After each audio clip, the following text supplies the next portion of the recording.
everyone, welcome back to Reissued. If you're new here, my name is Andrew. Today we are going to be doing my very first IKEA hack, which is so exciting. If you are a regular here on my channel, you know that I usually focus on thrifting, kind of upcycling. So basically I live at the thrift store. But for this project, I was looking for something very specific and I happened to find that at IKEA. An IKEA hack is really fun because it sort of feels accessible to everybody. I feel like with a thrift flip, you're often kind of beholden to what you can find at your thrift store or what you can find online. And you may or may not be able to find something like what I found. Whereas in an IKEA hack, basically everything is pretty readily accessible so that you can create this project exactly like mine at home if you wish. So today we're going to be reconfiguring the IKORNNES mirror from IKEA to become a little swivel mirror.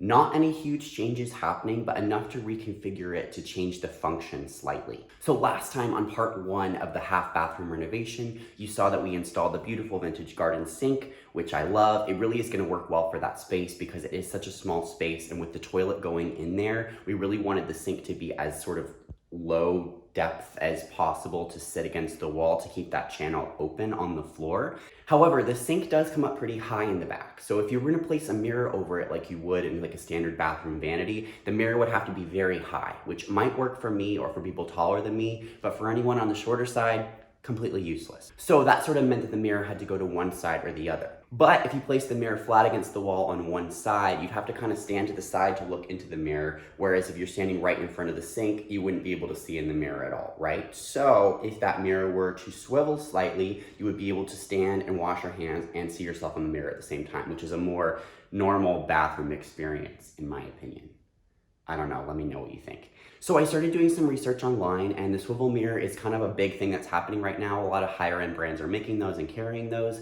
I was a little bit limited because my space, again, is quite small. So a lot of the mirrors that I found were like more of a normal vanity size mirror, or that they came away from the wall a lot so that they were able to swivel completely around and had like shelves on the back. I needed my mirror to be relatively small and to not have much swiveling capability just because there's not that much depth for it to come out away from the wall in general.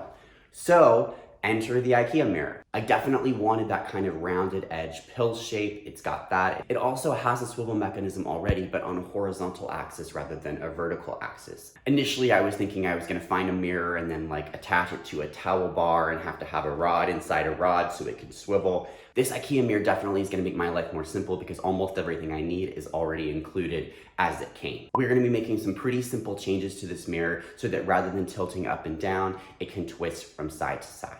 So let's go ahead and get started. So let's start with a little roundup of everything I needed for this project. It took me 4 trips to the store to get all the right pieces, but for clarity, here's everything at once. Of course, we need the IKORNNES mirror from IKEA, 2 1 3/4 inch mechanical screws, or 1 3/8 if you can find them. They only came in packs of 50 at my store, so I went for the longer ones. And since I'm using longer screws, I needed some washers that were 1/8 inch thick. These nylon ones should work. With either screw length, some of these super thin nylon washers might be helpful to get a nice tight fit. And finally, I picked up some glossy black spray paint with a built-in primer to give the mirror a finish that I thought would work best for my room. You could also lightly sand and stain this mirror, or give it a fun pop of color. The first step here is to cut the U-shaped arm piece that supports the mirror in half. It was a little tricky to measure the middle with the rounded corners, but I measured across the straight part and then eyeballed over to make a mark. A ruler or T-square might be better to draw my line, but this trowel had a nice straight edge and that was close by. I used a small handsaw to make the chop. Throughout this process, I'm using clamps to hold the pieces in place when I saw. However, if you don't have any clamps, find a friend to hold the pieces for you. I don't have any friends, so I have clamps. I wanted the edges of my arm piece to have the nice curve that they had originally, so I used the uncut existing end as a template to draw my curve where I had cut. I went ahead and marked the hole as well. To cut the curves, I switched to a coping saw. Unlike the other saw, the coping saw can bend and twist to make the curves pretty smooth. I'm making all of the cuts by hand since I prefer the control that comes with moving at a slower pace. It's a little tedious, but it wasn't so bad since these cuts are pretty small.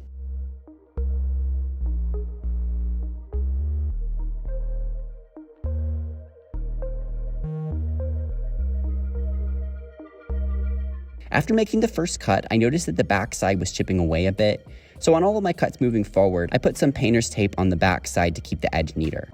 This worked very well, and I definitely recommend doing that from the start. At this point, you have options for how far your mirror comes away from the wall. For my mirror, I needed to put the short ends of the arms at the top and bottom so that the mirror sits closer to the wall. However, if you want more depth, or for your mirror to rotate with the full 360, you can place the longer part at the top and bottom instead. In order for the pieces to sit properly against the wall in the orientation that I chose, I need to cut down the other end pieces as well so that they can sit flat against the wall and not overlap. I measured what I thought looked like a nice distance between the back pieces. 3 inches looks good, and then to overlap the pieces to make an 1.5 inch mark from the center point each way. From here, I repeated the steps to cut and round off these ends as well.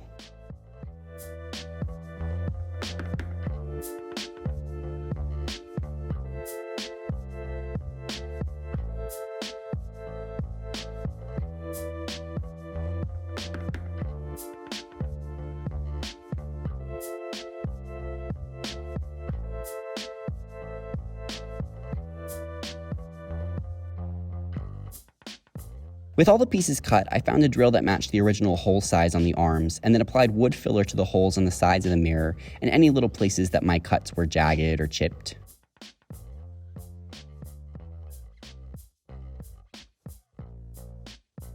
Now we drill. Using the larger drill bit that matched the original holes on the arms, I drilled holes in the places that I had marked on the top and bottom parts of my arm pieces. I want these holes to be large enough to fit the little metal pieces that allow the mirror to swivel.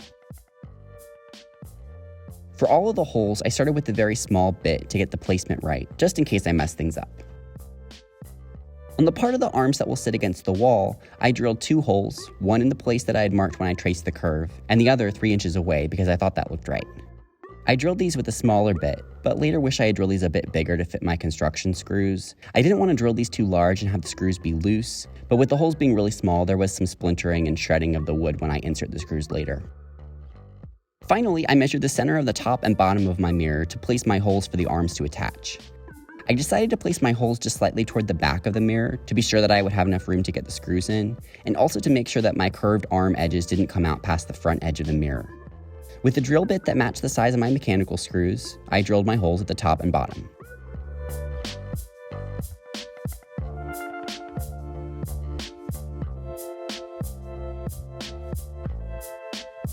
Now I thought it best to test out all the parts, and I'm glad I did. I was thinking that the 1 3/4 inch mechanical screws alone would be the right length, but they were a little too long, which made my swivel joint wobbly and unstable. So the good news is that everything worked. All the holes that I made were the right size. All the pieces are gonna fit together fine, which is great. The bad news is that I bought the wrong size screws. I got 1 3/4 inch, and I think that 1.5 inches is gonna do fine because there's a little bit of extra gap there. So yeah, I'm gonna go ahead and finish up sanding these pieces, getting them really nice and smooth. I'm gonna tape off the mirror and paint that. And then while the paint is drying, I'll go pick up some new screws and then we can be ready for assembly. Before painting, I ran over the curved edges in any places I filled with wood filler with my 220 grit sandpaper. I want everything to be as smooth and seamless as possible, and this is the place to correct any mistakes in the cuts. I repurposed the included instructions and grabbed some painter's tape to protect the mirror from the paint. I could have done a better job, the curves were very tricky to tape, and I have very little patience for this kind of prep work. In general, I would suggest that it's better to tape too far away and leave a little bit of mirror exposed than to tape too close and cover up the frame. Paint on the mirror can be scraped away, but missing paint on the frame will need to be added later. And now we paint. I tried to apply light layers and move over to different parts and pieces to avoid overloading any one area. Note that I'm also painting the silver hardware pieces. Silver was not what I was going for, and I think that matching the hardware to the paint looks very clean and deliberate.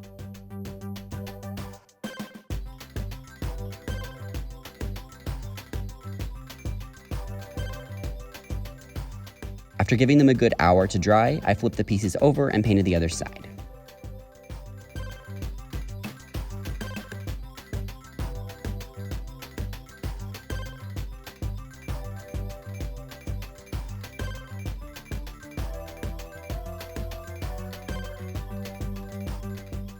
One 3/4 was too long, 1.5 was too short. I guess I'm gonna use the 1 3/4 and try to put in a washer or a spacer or something. So annoying, ugh. So I went back to the hardware store again, and I think I finally have the right combination of things. Let me show you. So here I have attached one side just to test it out. So we have the longer screw, one of the big washers, two of the small washers, and then the really thin plastic washer goes between these two so that this can swivel without it rubbing up. So for the other side, I add the 1/8 inch washer, the two super skinny washers, and screw it into the hole from the inside using my Phillips head screwdriver. If you got your hands on some 1 3/8 inch screws, you should be able to do without the 1/8 inch washer altogether. I place the cap pieces through the plastic washers and the hole in the arm and screw it in. With both arms attached, I use a spare paint stick to mark where the holes line up. This will act as a sort of template for placing the arms on the wall. Here I decided to test everything out on a scrap piece of wood before committing to drilling 4 holes in my beautiful crocodile wall.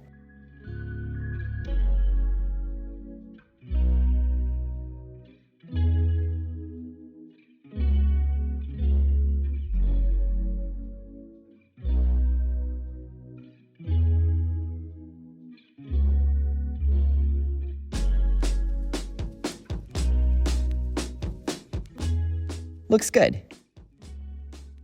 I test the placement and affix my paint stick template to the wall with painter's tape. After being sure it's plumb, I mark the 4 holes on my wall. I keep the template close by for reference since the marks are kind of hard to see.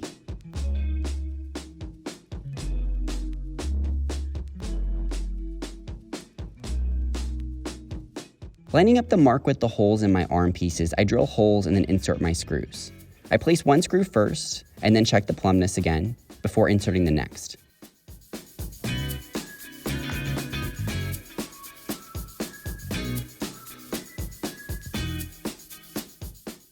Same thing for the top arm.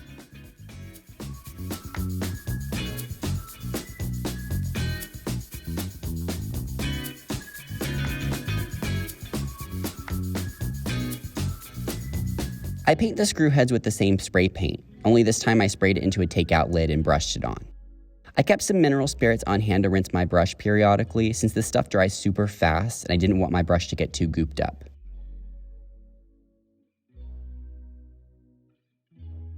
Now we can hang the mirror. I left the long screw in fully on the bottom and loosened the one on the top to allow the mirror to pass through. After getting the mirror in place, I can tighten up the top screw.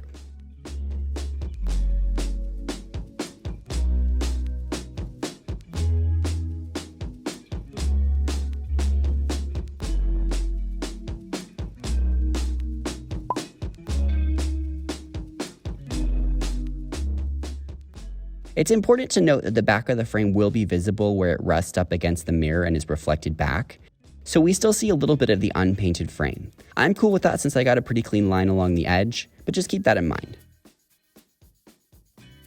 I love the look of a backlit mirror in a dark, moody bathroom. So as a final bonus step, I found an under cabinet type light with rechargeable batteries online. I love how it magnetizes on and off for easy charging. It came in a 7-inch and a 12-inch, and I went for the 12-inch since I wanted as much light as possible behind the mirror, and since it fit between the 2 chunky wood pieces on the back. Except that I didn't account for the extra space taken up by the washers to make the screw length work.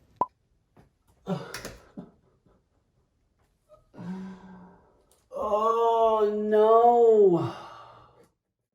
It now sits on a slight angle, not ideal, but easy to switch on and off for special occasions. Alright everybody, I just wrapped up this project, and of course I have a few final thoughts before I show you how it turned out. First of all, does this hack work? Yes. Love it. I think it turned out really well. Like any DIY project, your experience level and your attention to detail can kind of show up in the final product. Do I wish that I had taped a little bit better before I painted and had a more consistent paint job? Yes. Do I wish that the mirror was an inch higher so that when I look in the mirror, my head is not cut off? Yes. Also, am I really proud of myself for doing a construction-based project like this all by myself? Absolutely. Construction and woodworking are not always my strength, and so it's exciting to feel like I'm learning and that we're making progress here together. I've said this before on the channel, and I find this a lot as someone who is just like craves perfection. With projects like this, it's not gonna be perfect, but do it anyway. So if you like this video, hit the thumbs up button. Definitely subscribe to the channel if you want to see more content like this. Maybe more IKEA hacks down the line. I don't know, maybe we'll just go back to the thrift store. If you decide to give this a try, if you have a better solution to the weird hardware situation, if you decide to reconfigure this mirror differently, please let me know. It's so exciting to me when you guys take on these projects as well, and I love hearing your feedback and your ideas as well, so hit me up in the comments. I hope you all have a wonderful day, and I hope you love this DIY swivel mirror IKEA hack.